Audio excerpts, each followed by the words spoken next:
नमस्कार. तर आपण परत आज आलो आहे. आपला हा ड्रॉइंगचा दुसरा दिवस आहे. तर आपण या दुसऱ्या दिवसमध्ये पाहूया की ड्रॉइंग काढायसाठी आपल्याला कोणकोणत्या गोष्टीची प्रॅक्टिस हवी आहे. तर त्यासाठी आपण स्टार्टिंगला मी तुमचं जास्त वेळ वाया न घालवता डायरेक्ट मी तुम्हाला सांगते की कोणकोणत्या गोष्टी काढायला हवा. स्टार्टिंगला तर आपल्याला सर्कल, ट्रायंगल म्हणजे सर्कलवर सर्कल असं एक कंटिन्यू आपल्याला जोपर्यंत आपली प्रॅक्टिस होत नाही तोपर्यंत आपल्याला प्रॅक्टिस करायची आहे. ट्रायंगलची पण कंटिन्यू आपल्याला हात न उचलता ट्रायंगल, स्क्वेअर, स्लीपिंग लाईनिंग्स, स्टँडिंग लाईनिंग्स, जेवढी आपली प्रॅक्टिस होणार तेवढी आपल्याला प्रॅक्टिस करावी लागते. कारण की लँडस्केप राहतात, सीनरी किंवा कुठलीही गोष्ट राहते त्यामध्ये आपल्याला स्केलचा यूज न करता आपल्याला स्ट्रेट लाईनिंग काढता आली पाहिजे. त्यासाठी आपल्याला स्ट्रेट लाईनिंगची आवश्यकता आहे. तुम्ही प्रॅक्टिस कोणत्याही कशावरही करू शकता. असं नाही की आपल्याला फक्त ड्रॉइंग शीटच हवी आहे. न्यूजपेपर आहे, न्यूजपेपरवर तुम्ही ड्रॉइंग करू शकता किंवा वेस्टेज कोणताही पेपर असो त्याच्यावर तुम्ही प्रॅक्टिस करू शकता. ओवेल फास्टमध्ये मोठ्या ह्याच्यात पण आपण प्रॅक्टिस करायची. ट्रायंगल नंतर मग आपल्या सिक्वेन्सनुसार आपल्याला तुम्हाला सांगते मी. Standing line, sleeping line, slant line, ठीक आहे. त्यानंतर आपल्याला आहे कर्व लाईन. तुम्हाला या सर्व लाईनिंग्स काढावं लागेल. जोपर्यंत तुम्ही कोणत्या गोष्टीची प्रॅक्टिस करणार नाही तुम्हाला ती गोष्ट येणार नाही. प्रॅक्टिस मस्ट आहे. जेवढी तुम्ही प्रॅक्टिस करणार तेवढा तुमचा हात बसणार. विदाऊट प्रॅक्टिसशिवाय तुम्हाला कोणतीच गोष्ट येणार नाही. कर्व किंवा कुठल्याही लाईन्स तुम्हाला रांगोळीमध्ये किंवा मेहंदीमध्ये पण या गोष्टीचा यूज होतो. त्यानंतर आपल्याला झिगझॅग लाईनिंग्स,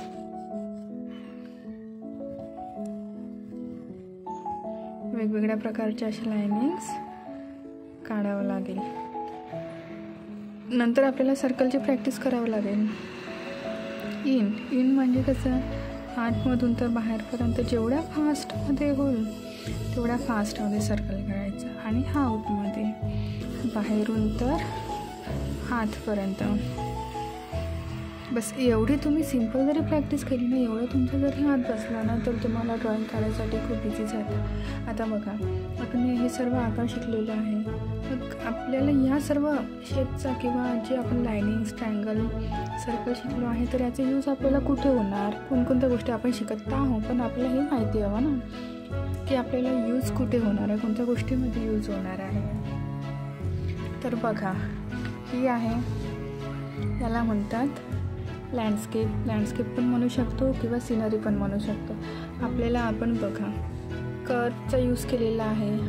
कर्व आपण झाडांमध्ये यूज केलेला आहे, बोटमध्ये पण यूज केलेला आहे या गोष्टीचा. आणि बघा स्लीपिंग लाईन, स्टँडिंग लाईन आणि स्लॅन्ट लाईनिंग ह्या 3 लाईनिंगचा यूज आपण हाऊसमध्ये केलेला आहे. बघा स्लीपिंग लाईनिंग आणि स्लॅन्ट लाईन, स्टँडिंग लाईन या गोष्टीचा आपण इथे यूज केलेला आहे. नंतर ट्रायंगल आहे. ट्रायंगलचा यूज आपण ऑलरेडी इथे केलेला आहे. बघा तुम्हाला सांगते. स्लीपिंग लाईन, आणखी एक स्लीपिंग लाईन काढायची, नंतर स्लॅन्ट लाईन काढायची, परत एकदा स्लॅन्ट लाईन काढायची, स्टँडिंग लाईन काढायची.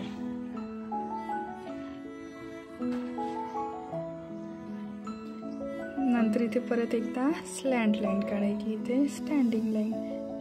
या गोष्टीपासून काय तयार झालं, एक हाऊस तयार झालं. असं आपण खूप काही गोष्टी तयार करू शकतो. जस्ट एक्झाम्पलला आलं कर्व लाईनपासून पण आपण हाऊस तयार करू शकतो. स्लीपिंग लाईन, कर्व करायचं, स्टँडिंग लाईन, याच्यापासून पण आपण हाऊस बनवल्यानंतर आहे एक सर्कल काढायचा. ठीक आहे, सर्कलमध्ये बघा आपण ज्या गोष्टीची प्रॅक्टिस केली आहे त्या गोष्टीचा यूज कुठे कुठे होतो हे बघूया.